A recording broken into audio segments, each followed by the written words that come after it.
Maite, hola. ¿Estás? Bien, ¿cómo estás tú? Bien, gracias. Bueno, entonces ya vamos a partir. Quiero decirte que para la Cátedra Mujeres y Medios de la Universidad de Eco Portales es un honor tenerte aquí, no solo porque eres una de las realizadoras audiovisuales más destacadas de Chile, sino también por la profundidad de tu obra, la creatividad, la originalidad, y por ser además un modelo para muchísimas niñas y mujeres que también quieren seguir tus pasos en la industria audiovisual. Gracias por la Sí. invitación. Sí. Bueno, y además muchas gracias por darte el tiempo, porque estás en una cantidad de actividades por tu última película, La Gente Topo, que es increíble. Quiero partir diciendo que además Gente Topo fue seleccionada para los premios Goya y probablemente va a ser la candidata chilena a los premios Óscar. Tu, digamos, filmografía es muy extensa, Maite. Eh, Tienes una cantidad de películas. A ver, algo está pasando acá que no estoy viendo. Y no sé qué está pasando. Algo pasó. Antonia, ¿qué está pasando? Alguien parece que está poniendo algo. Sí, ahí ¿Podemos Juan Carlos arreglar? Ramírez está compartiendo pantalla. Y Ahí lo podría detuve. dejar de... Eso, ya, muchas gracias. Maite, tus películas, bueno, han sido, hemos seguido tu trayectoria, por supuesto, Los Trapecistas, Las Peluqueras, El Salvavidas, La Once, una película muy importante en que además tu retrato de un grupo de mujeres en la tercera edad, que incluía a tu abuela, también, digamos, está hecho desde un lado completamente distinto de los estereotipos que hay respecto de la vejez y también respecto de las mujeres. Y quiero partir preguntándote, ¿cómo fuiste formándote tú en esta idea del cine que querías hacer? Porque la cultura audiovisual, especialmente que consumimos cuando somos niñas y niños, está lleno de estereotipos y justamente carece de esa profundidad y esa sensibilidad que has mostrado tú en tus obras. A ver, yo sí, no sé si soy tan consciente o si fue un camino tan consciente. Ahora, como tengo más claro lo que busco, pero al principio empecé trabajando en lugares que eran cómodos para mí trabajar. O sea, en la universidad automáticamente me di cuenta que no me gustaba dirigir actores y el primer corto documental que hice me encantó la sensación de ampliar mis experiencias y llegar a lugares que no podría si no fuera con la excusa de la cámara. Yo creo que la cámara, o sea, los directores de ficción siempre dicen que el cine es una fábrica de experiencias y que ellos están como construyendo experiencias para el espectador. A mí me pasa al revés, que el cine, sí, por supuesto que produzco experiencias para el espectador, pero es una fábrica de experiencias para mí. O sea, es como mi vida se nutre de todas estas historias que voy conociendo y, creo que con el tiempo me he dado cuenta que dedicándole tiempo a las personas y a los seguimientos eh, es la única manera de romper los estereotipos y mis propios prejuicios.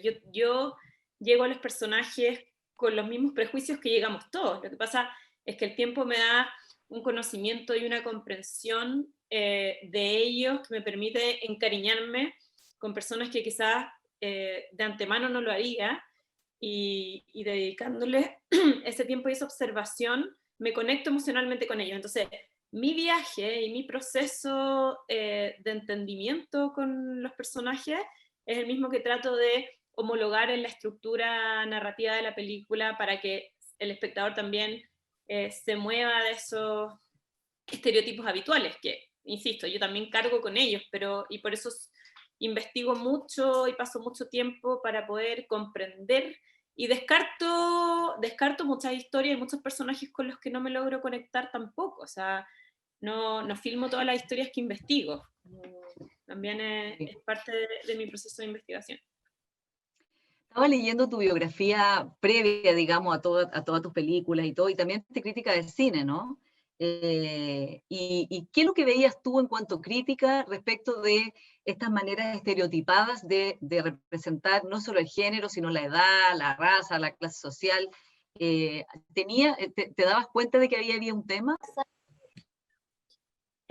Sí, fue crítica de cine como antes de estudiar cine, como estudié estética primero y ahí escribía, desde que me empecé a hacer, entendí como las complejidades de la realización y me costaba hablar de la obra de otro, me parecía un poco injusto.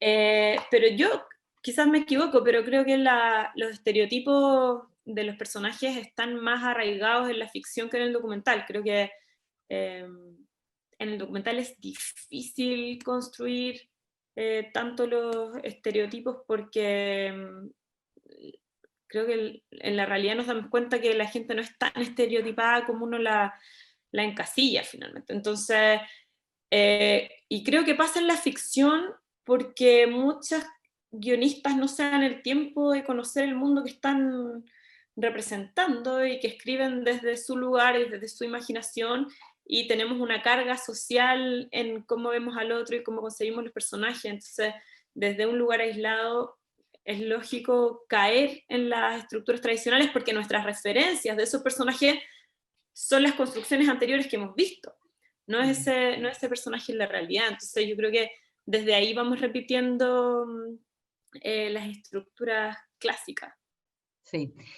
Algunas de tus películas, muchas de ellas tratan o muestran grupos subrepresentados habitualmente, y ahí también hay un tema, ¿no? Como elegir mostrar aquello que en general no es mostrado, y desde un lugar además que tampoco es sensacionalista, podríamos decir, o como, sino es completamente humano, de realmente, como dices tú, enfrentarte a esos personajes sin prejuicio.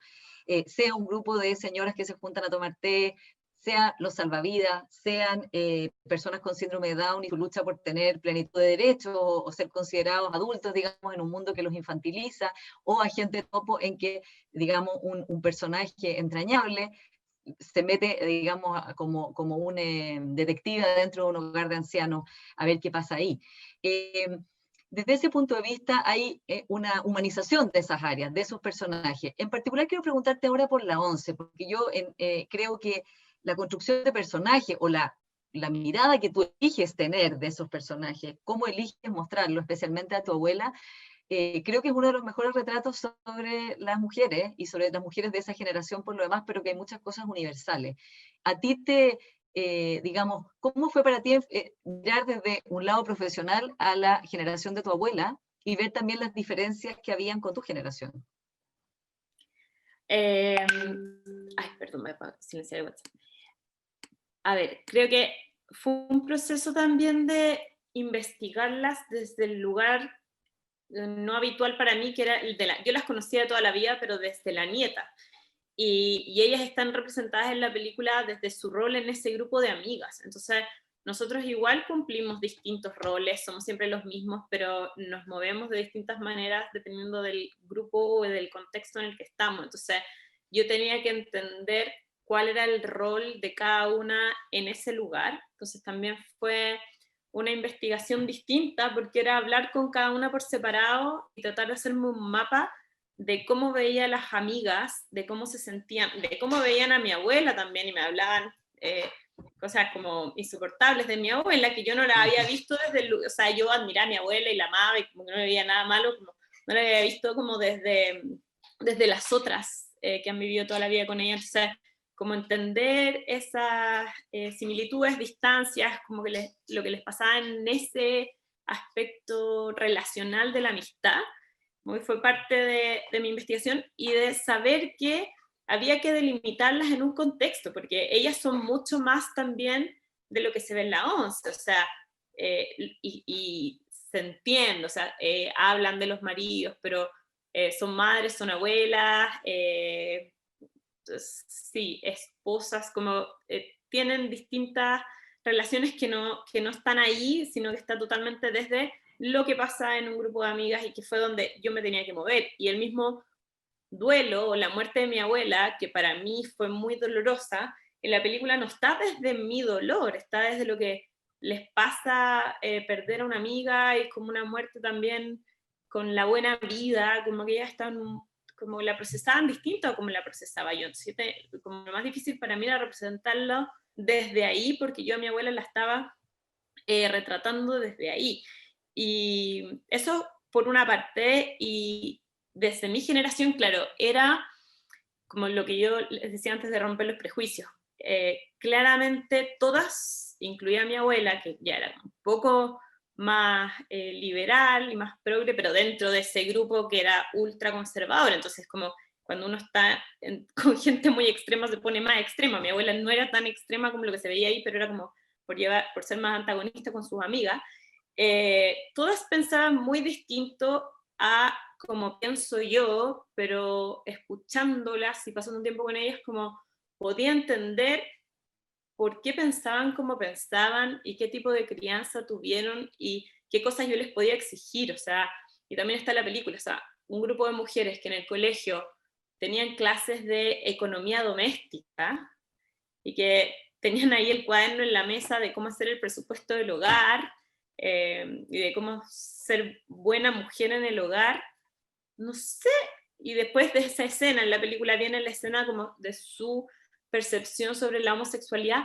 Yo no sé si les puedo pedir que piensen muy distintos si tuvieron esa crianza, o sea, no se trata de estar de acuerdo con ellas, para mí, porque yo no estoy de acuerdo con ellas, pero entiendo de dónde vienen y por qué quizás no les puedo exigir otras cosas. Creo que tiene que ver más con propiciar una tolerancia y un entendimiento que no implica identificación, como creo que la empatía no va por ahí, pero como, sí, más un diálogo, como promover un diálogo desde ese entendimiento. Claro, un diálogo con las generaciones anteriores, ¿no? Sí. En la cátedra justo estábamos hablando el test de Bechdel, que es un test que creó la dibujante Alison Bechdel en los 80, ¿no? Y que era como una especie de broma, una provocación, pero que se ve que la industria del cine siguió siendo muy estereotipada, incluso a veces ahora más que al principio, cuando se compara cuántas películas pasaban el test de Bechdel en los años 40 versus ahora, ¿no? Y que es una cosa bien, bien impresionante porque la industria del cine la industria audiovisual en general es con gente, digamos, creativa, progresista, con ideas abiertas, no un grupo ultraconservador.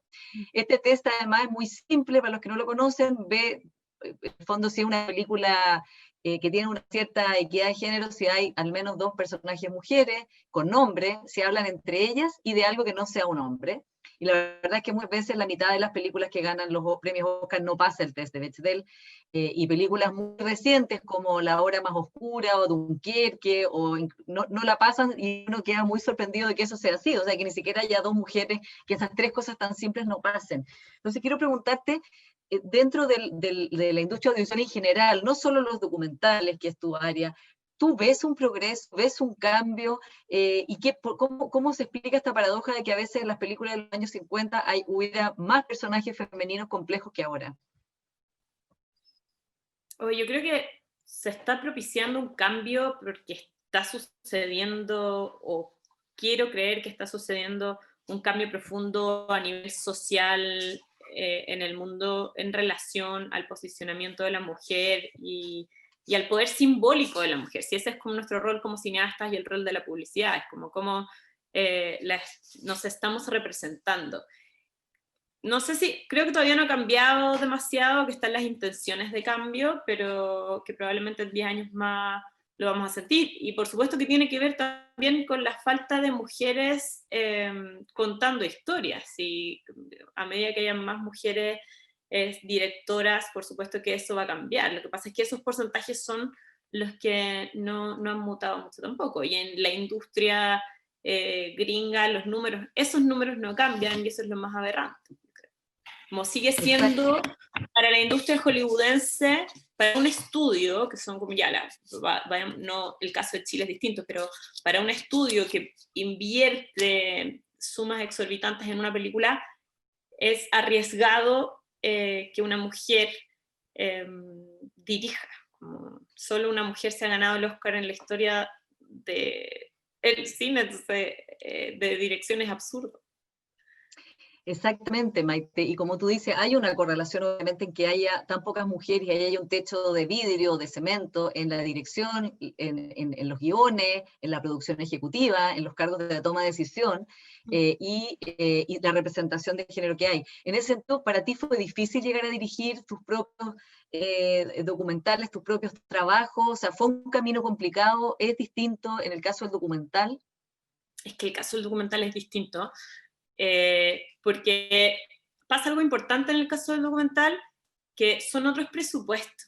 Entonces, al ser otros presupuestos, que es parte de la industria, pero es otra industria, hay mucha más libertad creativa y menos barreras de entrada también.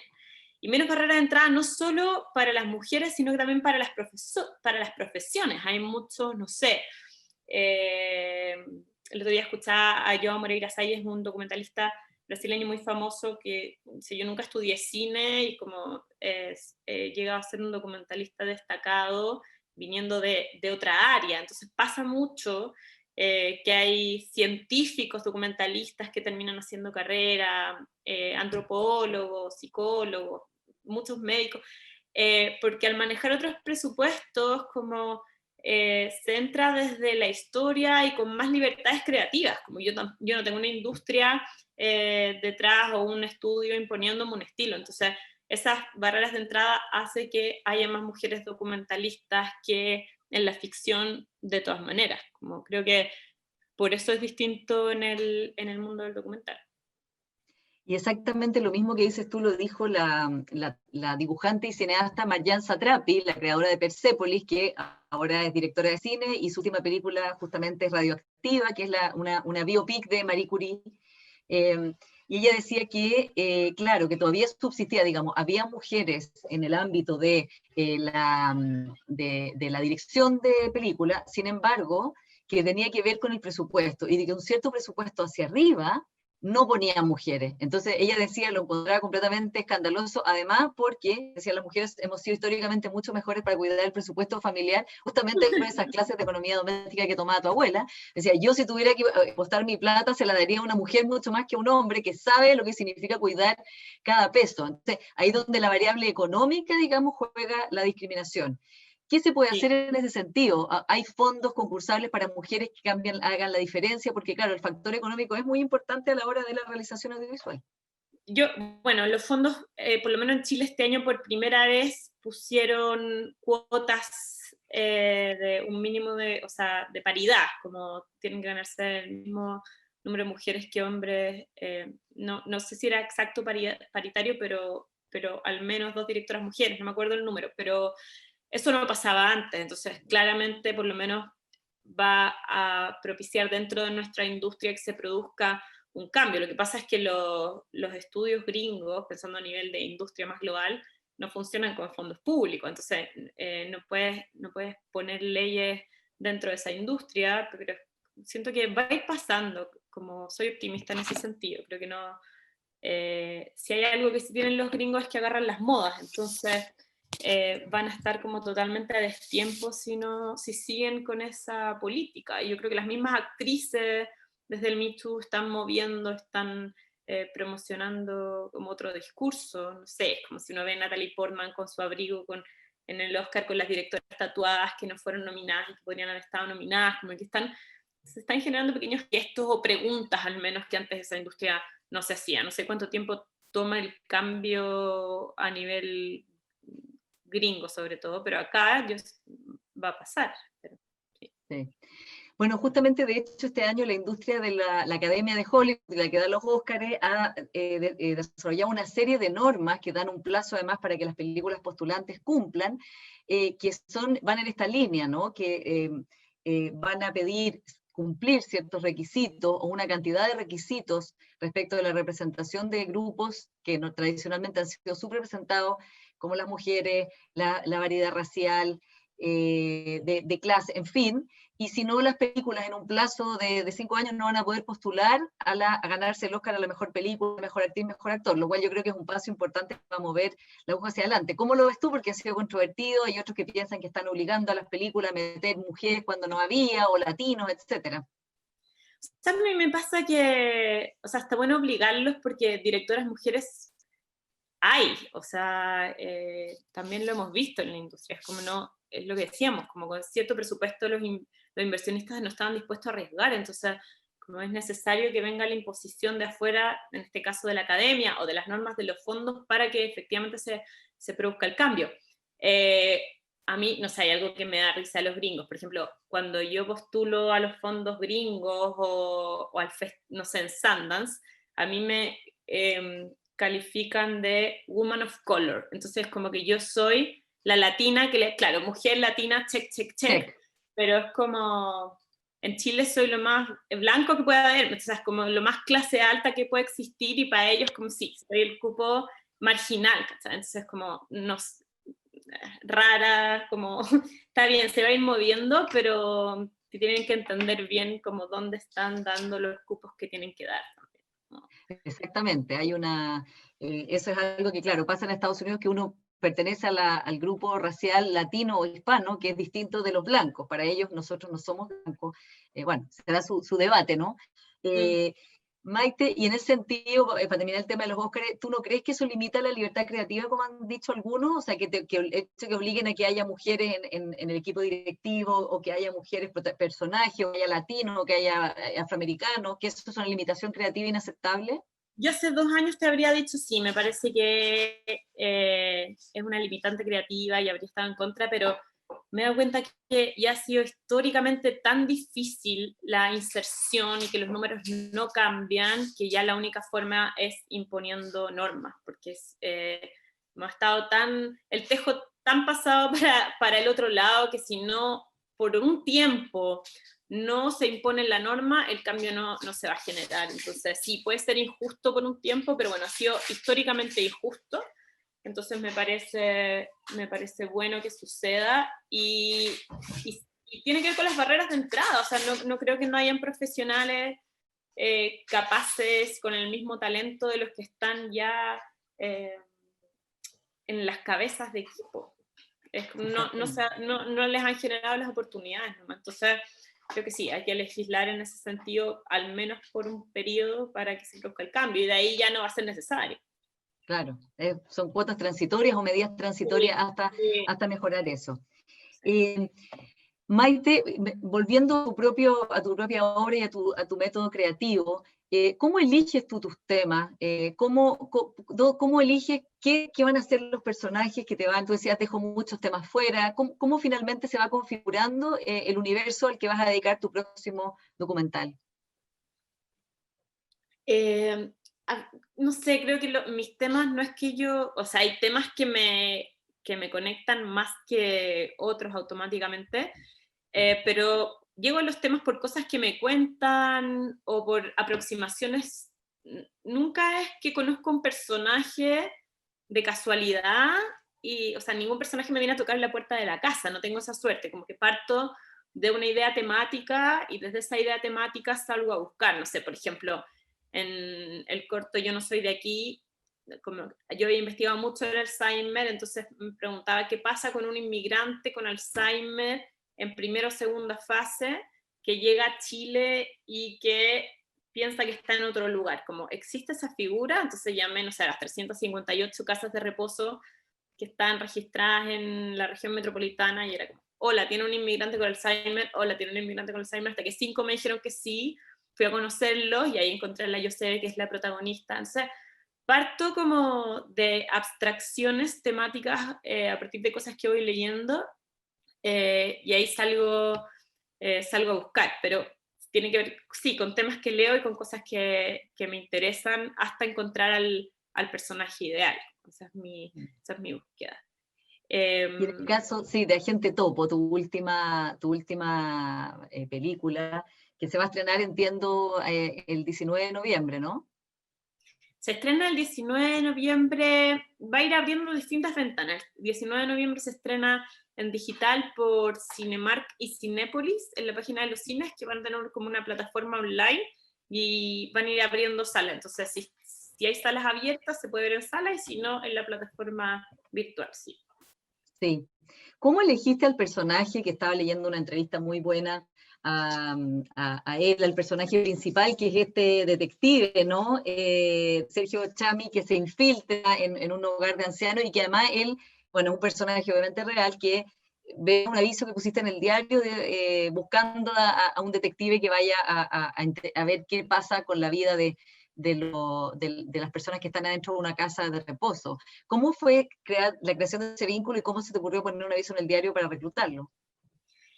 Es que no, como que la película o la historia no partió desde él, como un poco a partir de lo que está contando la Yosebe, yo quería hacer un documental de un detective privado. Sentía que los detectives siempre volviendo a los estereotipos, como que eran un terreno de la ficción, un estereotipo construido en nuestra imagen colectiva desde lo que habíamos visto en las películas, como los ex PDI no son protagonistas de nuestros documentales, entonces voy a salir a buscar. Y fui a investigar a todas las agencias de ex PDI jubilados, que después de que cambió el sistema procesal penal en Chile se llenó de agencias de investigaciones de ex PDI, porque trabajan como ayudando a los fiscales, y entrevisté muchos, conocí muchos, y el único que me dejó meterme en su agencia y trabajar con él un rato fue Rómulo, que es el detective protagonista, y me dejó trabajar en algunos de sus casos y como atender clientes con él. Entonces, cuando los clientes llegaban a las reuniones, yo me sentaba con él como su asistente y iba escribiendo, iba escuchando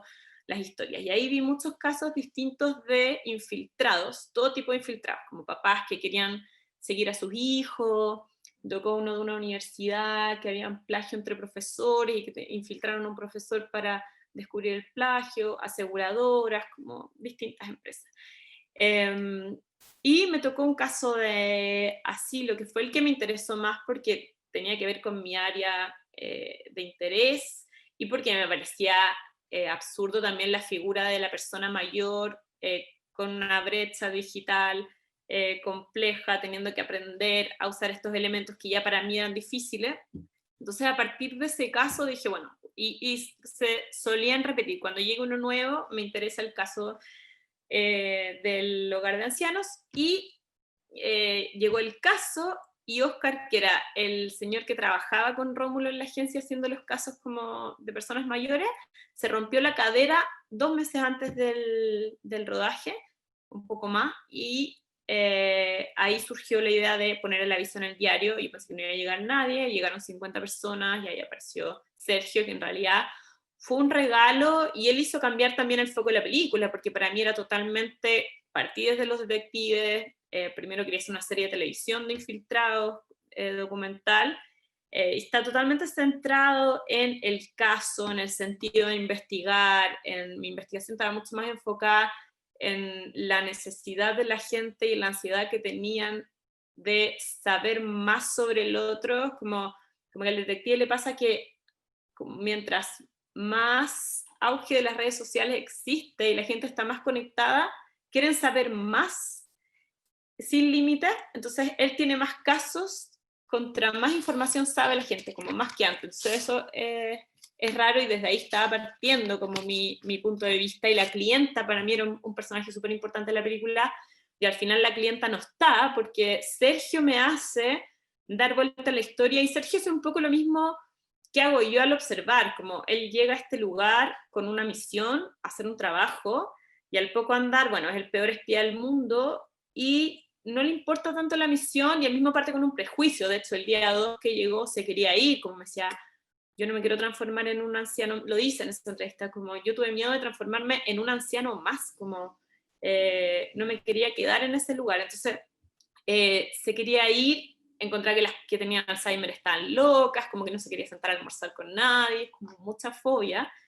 Y a medida que le empieza a dedicar tiempo a la gente que vive ahí y a las personas que va conociendo, se empieza a encariñar, y ellos lo empiezan a nutrir a él, y rompe sus propios prejuicios, y también se empiezan a romper como los estereotipos de esos personajes que aparecen al principio como un genérico, y él se va conectando y se deja como abrumar por esa realidad, y cambia su percepción. Y ese cambio de percepción, y hay un reporte que él dice, bueno, acá el tema es la soledad de las personas que están viviendo acá, como su mirada de ese lugar es el que me hace a mí, me lleva a mí a cambiar la mirada de la película, que ya deja de ser una película de detectives y una película sobre lo que le pasa a las personas que están viviendo ahí. Entonces, como él me llevó a filmar una película distinta de la que yo estaba esperando. Además, bueno, el tema de, digamos, de los ancianos, de la tercera edad, ha estado, pero además, muy en el centro de las preocupaciones, o digamos, de las personas afectadas por la pandemia, porque han estado aislados, especialmente los que están en asilo o casas de ancianos, aislados, sin ver a su familia, sin poder salir afuera. O sea, además esto llega en un momento en que la sociedad tiene que mirar más lo que le ha hecho por la pandemia a este grupo, digamos, que además quedó sin derecho, porque o sea, al final con permiso para ir a, digamos, con más permisos tenían las mascotas que los adultos mayores para ejercer sus derechos, por lo menos a salir a la esquina, de una manera que muchos doctores dicen que el daño va a ser irreparable en todo sentido, en términos de cognitivos, de enfermedades como degenerativa, emocional. En ese sentido, ¿qué te quedó a ti de este grupo también? O sea, de una vulnerabilidad muy grande, no solo los que están enfermos, sino la pandemia los puso también en una posición aún peor. Sí, yo creo que la pandemia, bueno, como dices tú, es un daño irreparable. A mí personalmente me pasó que yo estaba grabando a una persona con Alzheimer y la pandemia, como sin las terapias y sin la sociabilidad habitual, como lo llevó a empeorar rápidamente en poco tiempo, que no era como el diagnóstico esperado para esa etapa. Entonces, claramente están en una fase en que necesitan actividad y que también necesitan sociabilidad más que muchos. Y sin duda los afecta. Pero también he llegado a la conclusión conversando sobre la película, y me pasó en España, que el tema de las residencias había estado muy en la agenda española, porque habían muerto mucha gente en las residencias de ancianos que no habían podido llegar a los hospitales. Y conversando con la dueña del hogar, sentí que, por lo menos en el lugar que me tocó filmar a mí, la vida no les cambió tanto, porque lo que a mí me tocó ver es que esas personas ya estaban aisladas y estaban muriendo solas, y me tocó filmar funerales donde los familiares no llegaban a los funerales y los tenían que organizar las enfermeras. Hay un personaje en la película que hace 5 años que no la va a ver nadie. Entonces, lo que me decía la directora del hogar es, a ver, en la pandemia empezó a llamar gente que no venía hace años a ver a sus padres o a sus abuelos, entonces yo les tuve que instalar un Zoom para que empezaran a conversar, lo cual es fantástico para los que están sin visita. Pero la pandemia, ¿para quién fue? Me decías, como fue para visibilizar a los que estaban afuera, o sea, como a los que habían dejado a sus padres acá, como de hace cuánto tiempo que no iban a ver a sus familiares. Entonces, la prohibición de no ir los hizo conscientes de la no visita. Entonces, cuando a uno le ponen un límite, como se hace la pregunta, entonces ante ese límite empezaron a visitar. Entonces, ahora como claro, empezamos a pensar en la película como la pandemia de la soledad. O sea, había una pandemia arraigada en ese lugar que era la soledad y que es anterior a esta pandemia. Y nosotros cuando estrenamos la película en enero, que siempre decíamos, bueno, ojalá que después de ver la película llamen a sus papás o llamen a sus abuelos, como eso empezó a pasar en la pandemia. Entonces ya no es el mensaje de la película en ningún caso, como que ahora está poniendo como el dedo en una herida, pero como esas personas estaban aisladas y sin contacto mucho antes de la pandemia. Maite, bueno, además, tu película se estrena en Chile en un momento importante, no solo por la pandemia, sino también porque acaba de ser aprobado el plebiscito, digamos, la nueva constitución, y también porque el sector cultural ha sido también uno de los más golpeados durante la pandemia. Entonces me gustaría que habláramos un poco de eso, de una nueva constitución y cuál es el rol que los creadores como tú debieran tener en esa nueva constitución, por un lado, y también que hablemos de la situación del área cultural completa, de todos los trabajadores culturales, de todas las ramas, incluido el cine, el teatro, las artes de la representación, la librería, en fin, todo que ha quedado bastante vulnerable durante la pandemia. Bastante vulnerable durante la pandemia y muy golpeado la última semana con los dichos de la ministra de que hay otras necesidades que más que el 1% en cultura. Como que creo que la pandemia al revés nos demostró como la importancia de la cultura para la vida de todos. O sea, estaba todo el mundo viendo películas, leyendo cosas, como necesitando nutrirse desde el arte, como viendo teatro en las casas, como la cultura nos salvó a muchos también en el encierro.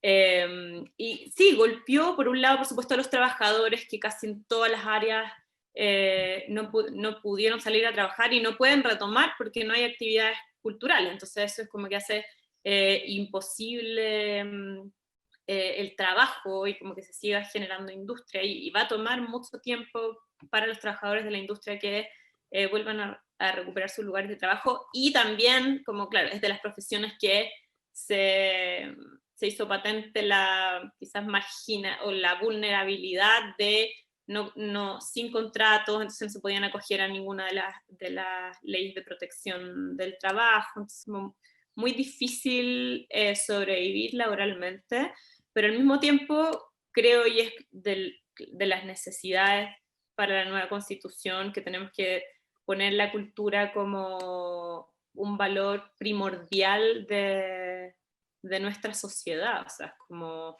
un país que no respeta y que no promueve la cultura difícilmente se va a desarrollar. Es como la base para mí de un país desarrollado, un país que se piensa a sí mismo y se proyecta desde el arte también. En ese sentido, Maite, claro, las declaraciones de la ministra Consuelo Valdés de que cada peso que iba a cultura era un peso que se quitaba de necesidades básicas. Obviamente lo que está diciendo es que la cultura y el arte no son necesidades, por un lado, ni derechos de las personas, o sea que, y también comunicando los trabajadores culturales y su situación. ¿Qué pasa cuando la mayor autoridad de un ministerio piensa de esa manera? O sea, ¿qué revela finalmente? Que no o sea, pensemos que otro ministro dijera lo mismo. O sea, imagínate un ministro de salud diciendo eso. Sé que entiendo que no es comparable, pero no, una autoridad a cargo de un área no puede pensar eso de su área. O sea, como por algo se creó ese ministerio, porque precisamente las artes y la cultura son primordiales para el desarrollo social. Yo creo que el ministro, la ministra que haya, tiene que defender siempre que ese presupuesto vaya aumentando independiente de las circunstancias específicas en las que estemos, porque precisamente creo que las limitantes de la industria del arte en general en Chile es que esos presupuestos no crecen y van disminuyendo, y que hay más artistas y que la situación es más precaria y que hay pocos espacios de exhibición y pocos espacios de distribución y la gente no puede consumir arte porque no tiene dónde verlo. Todo eso es responsabilidad de un ministerio, y todo eso tiene que ver con la inversión. O sea, es como, no es que no hayan, en el caso del cine, cada vez hay más películas chilenas, se producen como más de 30 películas al año, pero nadie las ve porque no hay una ley de protección, no hay exhibición, no hay salas. Bueno, ahora hay como esta onda media que ayuda a promover virtualmente la exhibición, pero como el ministerio se tiene que hacer cargo de velar por el desarrollo de toda la cadena de producción y distribución del arte. Y hasta el momento se ha hecho cargo, se ha podido preocupar de la producción de manera limitada, pero todavía queda una deuda gigante con la difusión y la distribución del arte en general en Chile y con el consumo. O sea, a mí como documentalista me pasa que el público general no tiene noción o nunca ha visto un documental. Entonces, como para mí la discusión de, oye, ¿es una película o un documental? Es válida, pero es válida porque nunca hemos tenido una televisión pública con la que nos hayamos criado, visto documentales. Entonces, yo vendo más documentales afuera porque todas las televisiones públicas europeas tienen slot de documental temático como, ok, arte, sociedad, cultura, medicina. O sea, es tan específico como eso. ¿Acaso nunca ha pasado? Y si TVN compra un documental, no sé, me pasa, es como ponen mis películas un sábado a las 12:30 de la noche cuando no las va a ver nadie. Entonces, está bien, tenemos buenas películas, tenemos buenos libros, tenemos buenas obras, tenemos, o sea, de todo, pero esa producción cultural no llega al público, y si no llega al público, difícilmente vamos a seguir viendo la necesidad, porque ellos, o sea, no está la necesidad cultural porque no hay consumo cultural. Entonces, esa es la brecha que se tiene que hacer cargo de cubrir un ministerio, y que hasta el día de hoy no se han hecho realmente cargo. Y de cara como a la discusión por la nueva constitución, los artistas, los creadores, ¿tú crees que debieran participar siendo candidatos a constituyente o dándole insumos a quienes sean electos para que piensen que de alguna manera esto cambie en la constitución y sobre todo después tenga una bajada, como dices tú, en las políticas públicas, que son las que realmente van cambiando en este sentido, que haya exhibición, que haya consumo, que haya la posibilidad de que las personas vean el arte y la creación chilena? Yo creo que las dos cosas, o sea, sería ideal que fueran constituyentes, pero creo que le va a pasar a los constituyentes que no van a dominar todas las áreas y van a tener que tener equipos asesores y no podemos pretender que de todas las áreas haya constituyentes porque difícilmente lo vamos a lograr. Ojalá que se logre representatividad de muchos sectores, pero si no, como si todos los trabajadores de la cultura tenemos que estar generando insumos y mesas y discusiones para poder explicarles cómo funciona y cuáles son las necesidades. En ese sentido, Maite, ¿tú crees que es importante que haya como una unión más grande entre todos los creadores y todos los artistas para que tengan un poder de negociación más alto? Digo porque, por ejemplo, en particular este gobierno ha estado muy preocupado de que se abran los bares, los restaurantes, porque ha habido desde el Ministerio de Economía digamos, una agenda muy clara, importante desde luego, de que se abran porque son trabajos, son empleos. Sin embargo, los teatros no se han abierto, no se pueden abrir, entiendo que no se pueden dar obras de teatro aún, o sea, no ha habido, digamos, una presión del sector cultural unido, o la autoridad no lo ha tomado para la reapertura, por ejemplo, de las artes escénicas, y pareciera que algunos ya lo entregaron como que hasta el otro año, hasta que haya vacuna, no va a poder ver a ver artes de la representación, y lo cual es muy grave porque es como decir, esto ya pasó el año, no importa.